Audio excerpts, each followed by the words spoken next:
그러면은 이제 AI 속에서 다양성은 과연 어떻게 풀어줄 수 있는지, Diversity in AI라는 거는 과연 존재할 수 있을지, 그다음에 우리 아까 그 마지막 전전 발표에서 마지막으로 화두를 던져주신 다양성을 죽이는 다양성이라고 했는데, 그럼 과다양성도 생길 수 있겠구나라는 또 생각을 할 수 있지 않을까라는 생각이 듭니다. AI 다양성은 과연 어떻게 체크해서 나타내고 있는지, 지금까지 우리가 봤었던 다양성은 성별에 대한 문제, 국가에 대한 문제, 문화에 대한 문제, 종교에 대한 문제였는데 혹시 감정에 대한 다양성도 존재할까라는 부분을 연세대학교 강정한 교수님께서 AI 다양성 체크리스트, PC 과다양성, 감정 다양성에 대한 설명을 해주시겠습니다. 큰 박수로 맞이해 주시기 바랍니다.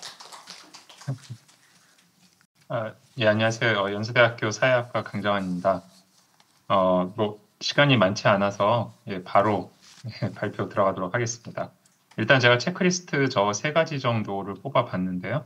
근데 그 전에 그러니까 제 논의는 좀 뭐랄까, 그러니까 이게 다양성을 추구하다 보면 벌어질 수 있는 일에 대해서 이렇게 조금 좀 비관적으로 바라보는 그런 발표이기도 합니다.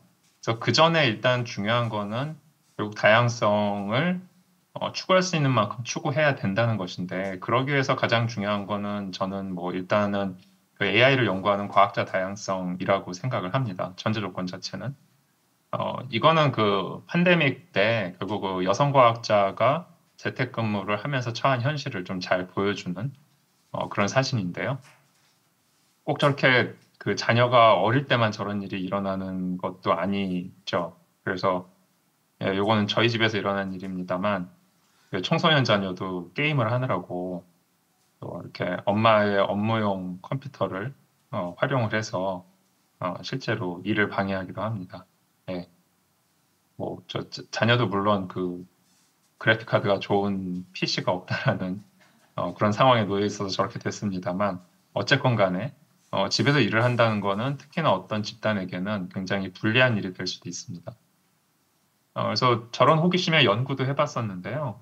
이게 그림을 그냥 간단히 말씀을 드리면, 코로나 이전인 그 파란색에 비해서 코로나 이후의 팬데믹 시기의 그 오렌지색이 이 그래프의 막대가 좀 왼쪽으로 와 있습니다. 이 오른쪽 스캐터 플롯을 보시면 심지어 이거를 학문 분야별로 나눠봐도 대부분의 학문 분야에서 파란색, 코로나 이전은 안 그런데 노란색, 오렌지색, 코로나 이후에는 좀 왼쪽으로 몰려 있다는 게 무슨 뜻이냐면, 대부분의 분야에서 그 아카데믹 저널의 여성 저자의 수가 줄었다는 뜻이고요.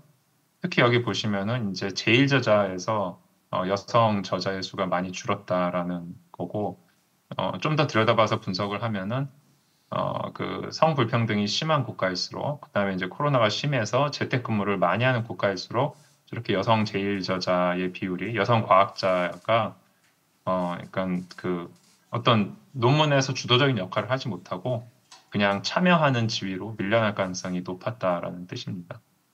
그래서 이렇게 좀 다양성이 확보가 돼야 되는데, 그래도 이제 우리나라는 뭐 제가 아는 범위에서만 좀 유명한 분들만 그냥 말씀을 드리면은 AI 연구 분야에서 이렇게 과학자 다양성을 추구할 수 있는 뭐 그런 훌륭한 인공지능 연구자 분들이 계시다는 거는 다행이라고 생각을 합니다.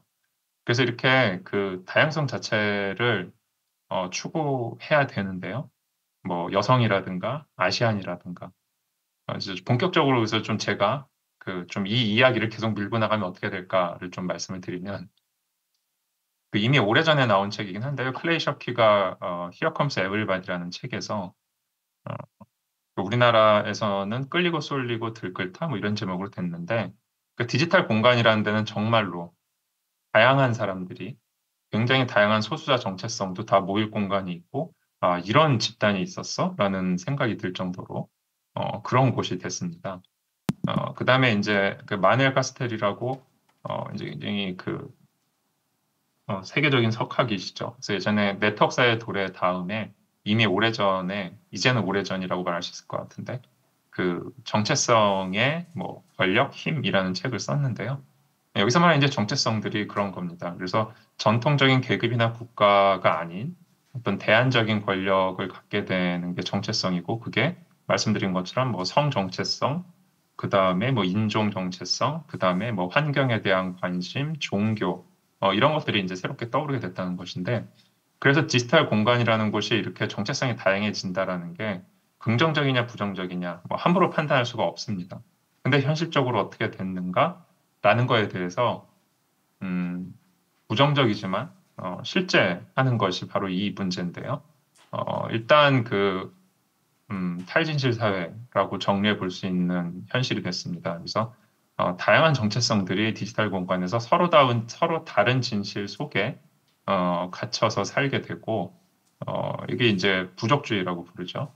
그래서 수많은 디지털 부족들이 자기가 스마트폰에서 본 거에 근거해서 이제 서로 갈등이 증폭되는 그런 상황입니다.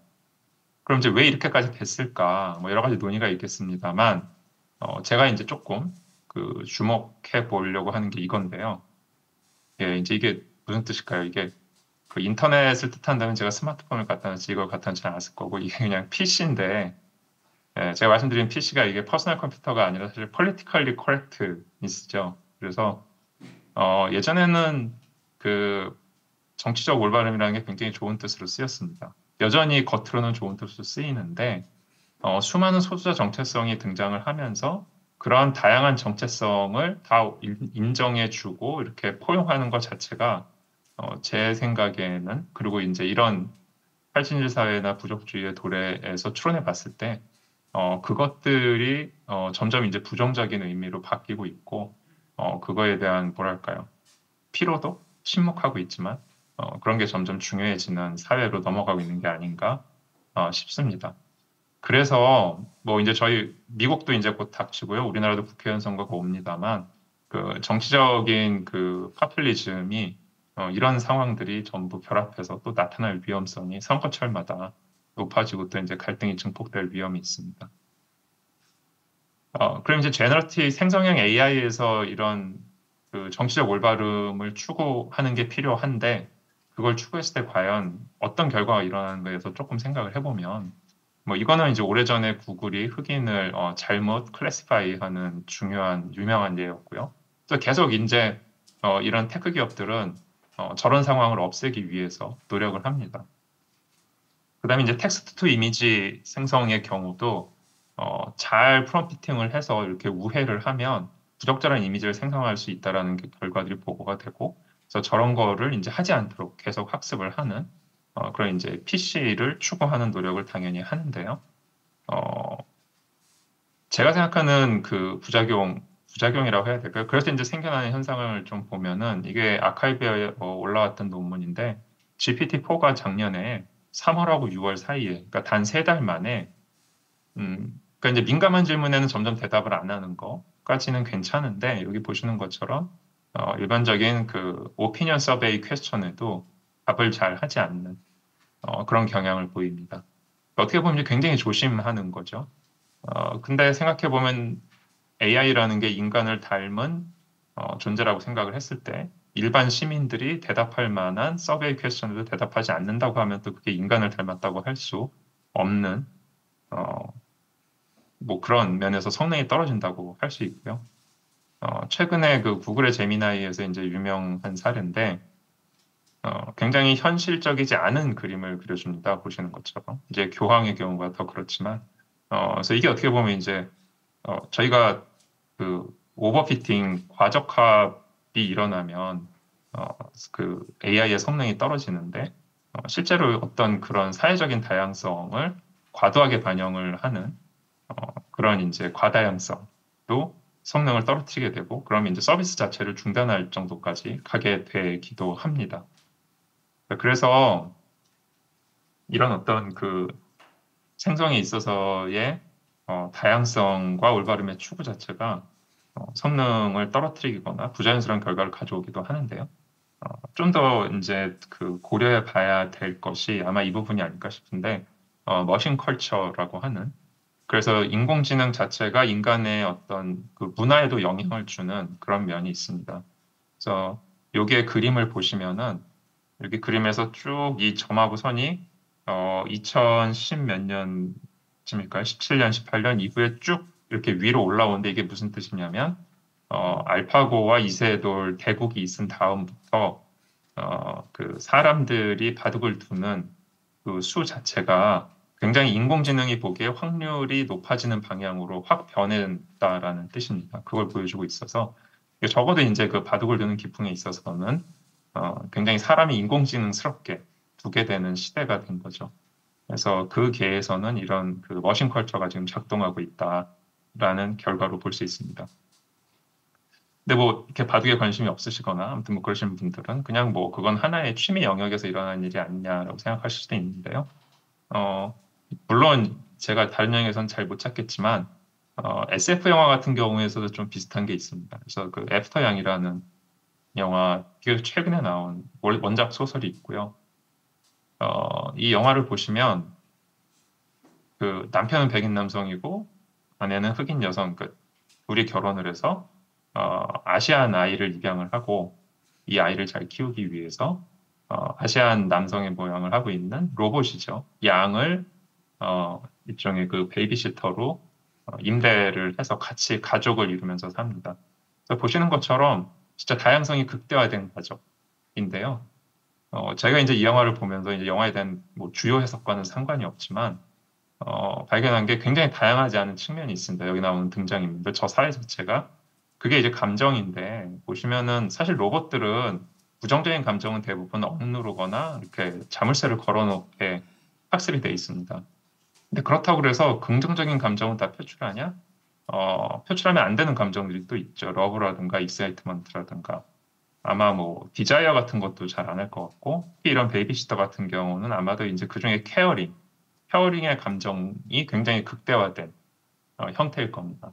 그래서 여기 나오는 등장인물들은 실제로 인간들도 이렇게 잘이 아니라 화를 못 냅니다.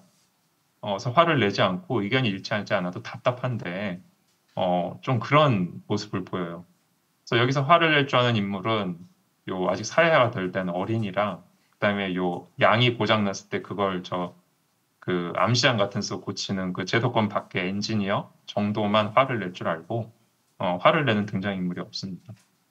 그래서 만약에 그러니까 로봇과 잘 어울려 사는 인간의 감정이 로봇과 비슷해지게 된다면은 어떤 문제가 생길까? 아까 제가 이제 저런 그 문제를 말씀을 드렸는데요. 감정적으로 비다형해지는 이제 획일적이 된다라고 했을 때는 그냥 내가 갖고 있는 어떤 생각이나 그런데 갇혀 있는 어떤 그런 트라이벌로 남아있을 가능성이 높지 않을까라고 생각을 하고 뭐 예를 들면 두 번째 줄에 있는 뭐 샤이 트럼프 이런 얘기를 많이 쓰지만 그걸 우리가 저희가 꼭 트럼프에만 붙일 수 있는 건 아니고 앞으로 다양한 종류의 어떤 내가 갖고 있는 정체성에 대해서 굉장히 샤이하게 저 화도 내지 않고 흥분하지도 않지만 그 안에 갇혀 있는 세상이 될 수도 있지 않을까라는 생각을 한번 해보게 됩니다. 그래서 저희가 그렇다고 해서 다양한 정체성을 포기할 수는 없기 때문에 어떻게 하면 감정적인 다양성을 확보할 것인가 라는 문제를 생각해 볼 수가 있고요.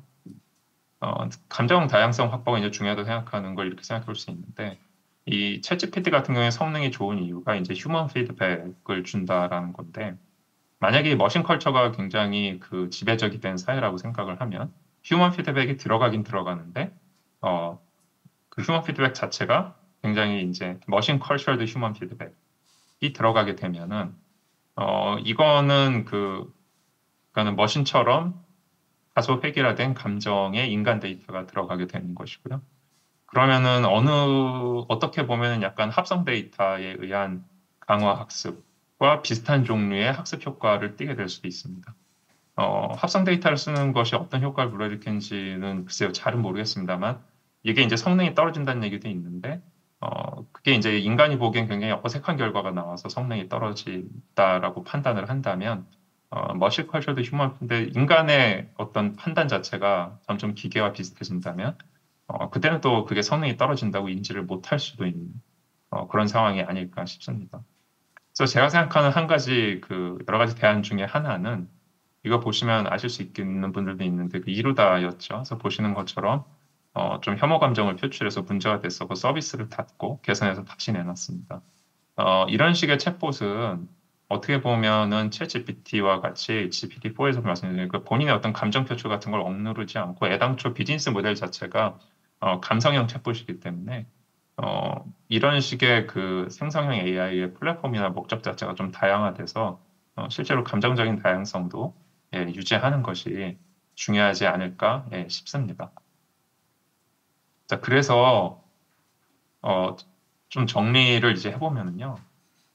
과연 감정적 다양성을 확보하는 게 왜 중요하냐? 저는 그게 내러티브 다양성하고 관련이 된다고 보는데 무슨 뜻이냐면 사람의 윤리적인 기본은 공감에 있다고 이제 그 아담 스미스가 도덕 감정론에서도 얘기를 했습니다만 획일화된 감정 갖고는 나와 다른 정체성을 갖고 있는 사람의 어떤 서사, 내러티브를 이해하기가 힘듭니다. 그렇다면 이제 공감 자체가 어려워지는 것이죠. 그래서 그 저희가 디지털 공간에서 혹은 그 AI에서 굉장히 다양성에 노출되고 추구하면 더더욱 윤리적이 되길 바라지만 실제로 저희가 관찰한 세상은 이제 별로 그렇지 않다. 그다음에 머신컬처가 심해지면 더더욱 그런 문제가 좀 심해질 수 있다라는 좀 말씀을 드린 거고 결국은 그 이 다양할수록 윤리적이 되고 싶은 게 저희가 지향해야 되는 바일 텐데 감정적인 다양성이나 풍부함을 유지해서 그 다른 집단의 사회적 정성이 다른 집단의 서사도 이해할 수 있는 공감할 수 있는 그런 세상으로 가야 되지 않을까라는 겁니다. 그래서 보통 저희가 데이터의 대표성을 얘기하는데 적어도 윤리적인 관점이나 정체성 관점에서 보면은 그 통계적인 대표성보다는 어떤 그 다양한 집단이 그냥 반영될 뿐 아니라 그들의 실제 삶의 서사 자체가 대표성이 있느냐, 데이터에 발굴되어 있느냐가 더 중요하지 않을까라는 생각을 합니다. 또 이런 예가 있냐? 마지막으로 말씀드리면 누군지 아실지 모르겠는데요. 좀 더 최근 사진을 보시면 아실 수도 있을 겁니다. 타임지가 테일러 스위프트를 2023년에 올해의 인물로 꼽은 게 굉장히 그 대중문화인을 꼽은 게 유일하다고 하는데 거기에 선정 이후에 이렇게 밝히고 있는데요. 이렇게 그 층화된 세상에서 마지막 남은 모노컬처다, 단일 문화라고 하죠. 굉장히 이게 흥미로운 이유는 저도 이제 스위프트의 팬은 아닌데 궁금해서 알아본 결과 스위프트는 철저하게 이제 자신의 내러티브를 얘기하는 싱어송라이터라고 하고요. 그렇게 특수한 정체성의 주관적 감정을 되게 진실성 있게 전했기 때문에 오히려 모노컬처라고 부르는 획일성이 아니라 어떤 그런 공감의 폭을 넓히는 그래서 이런 부족들이 살아가는 세계에서 통합할 수 있는 어떻게 보면 마지막 길은 서로에 대한 내러티브에 대한 공감이 아닐까 싶고 그 방향으로 나갈 수 있도록 다양성을 추구해야 되지 않을까 싶습니다. 네, 이상으로 마치겠습니다. 감사합니다. 네, 강경환 교수님 감사합니다. 그 감정에 대한 다양성, 그다음 과다양성, 미처 생각하지 못한 부분에 대한 것을 한 번 더 되짚어 주시지 않으셨나라는 생각이 듭니다.